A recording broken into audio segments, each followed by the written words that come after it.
I'm gonna set up the bivy bag in this little junction here because this great wall of Ranga is blocking that relentless wind because it's crazy up on those dunes. This hat is absolutely smashed.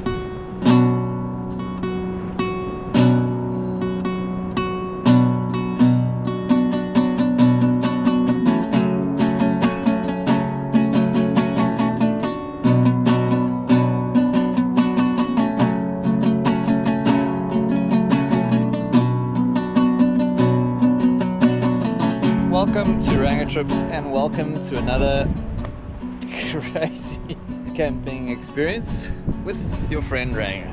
So to get here for me was particularly painful because you have to cross a river.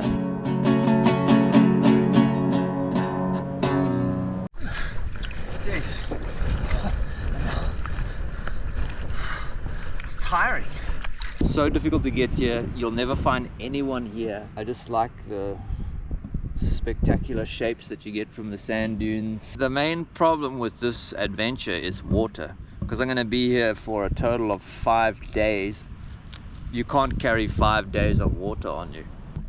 I'm actually not experienced at doing this. I don't know what I'm looking for, but I'm just trying to not like...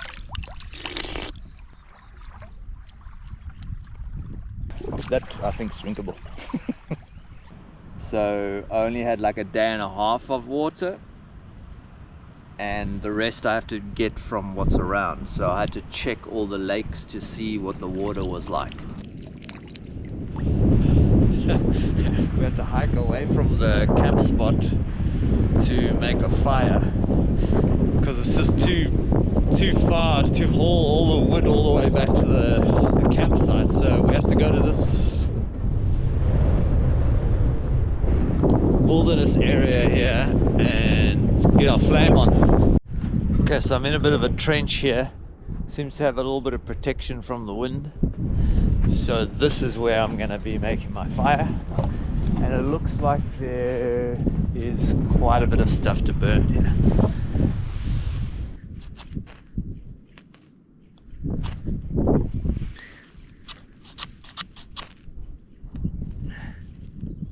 Yeah, flame. Yeah, flame. Yeah, brassy.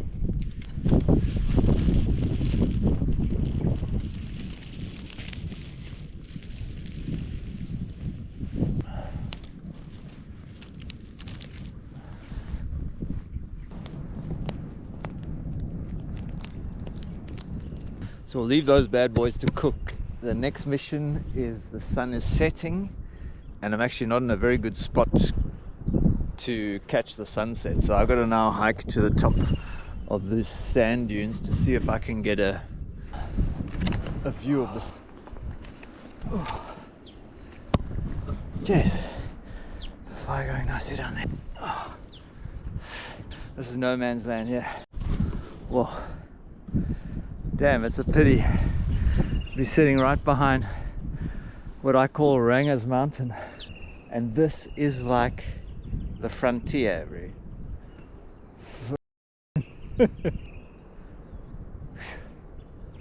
Oh, I love this place, really, so sick. So I got to find out where the easiest place is to get to the bottom of the ridge line and then make my way all along. But I mean, I don't know where it's gonna finish or anything. That is the frontier for me there. One day I'll have you. I'll be on top of that peak. Stay tuned. Whew. Skiing, brassy. Whew. Ski, buddy. Big cut back. Bang. These guys are cooled down. So basically you just burn the crap out of them, and then I'll just go with a knife, open it up and eat the inside. It'll be nice and soft.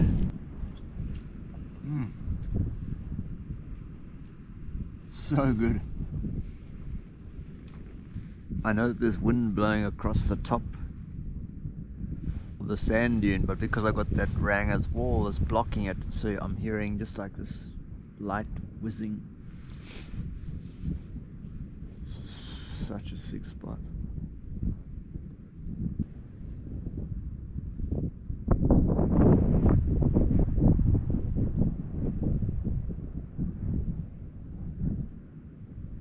hope I can get a photo of this because this is sick. And there's just this red glow behind it. Should be a sick photo. Radiation thing is in the sky, but it's freaking awesome. I hope the planet hasn't exploded or something, or Mars exploded.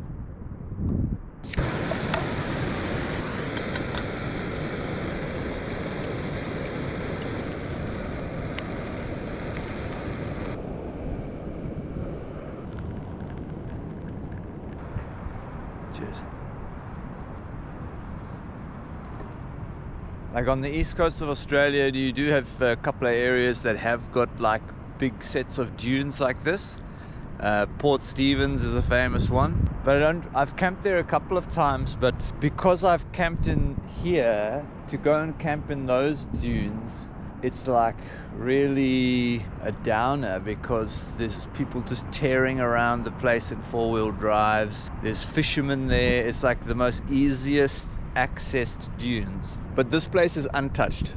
You're only going to get freak shows like me that are like get obsessed with weird things would come here and like camp in the dunes for a couple of days, because it's just such a mission to get here, and that's what makes it special for me, because the only footprints here are mine. There's no tire tracks, there's no loud vehicles coming past, people screaming, drinking.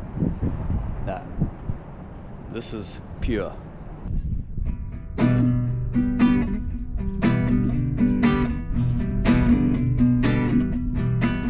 This part of the world, if the wind's not blowing, that's like a blessing from Jehovah or whoever's out there.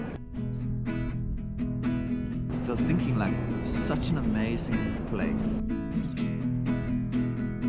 Like, did the government want to keep this place untouched like this?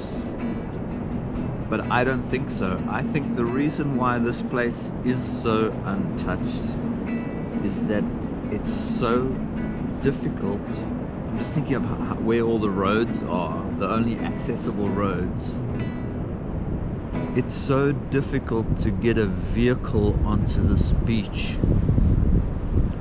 The only way you could do it is to do a barge across that lake that I swam across. And because it's all marshland in between, it actually blocks vehicle access.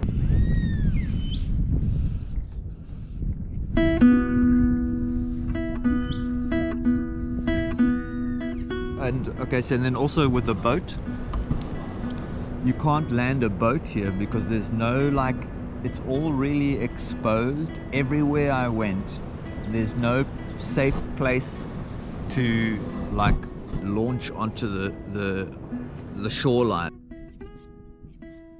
It's not often that you get to sit right at the at the frontier with your guitar.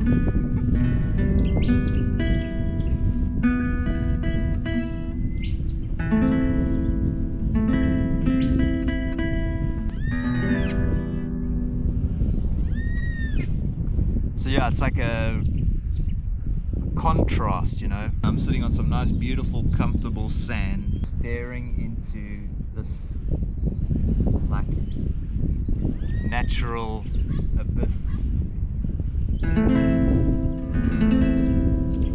that you wouldn't survive very long.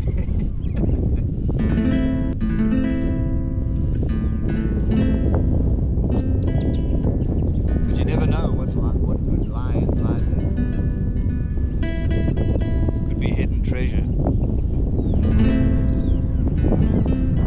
Alright, remember to keep searching, and I'll see you in the next video.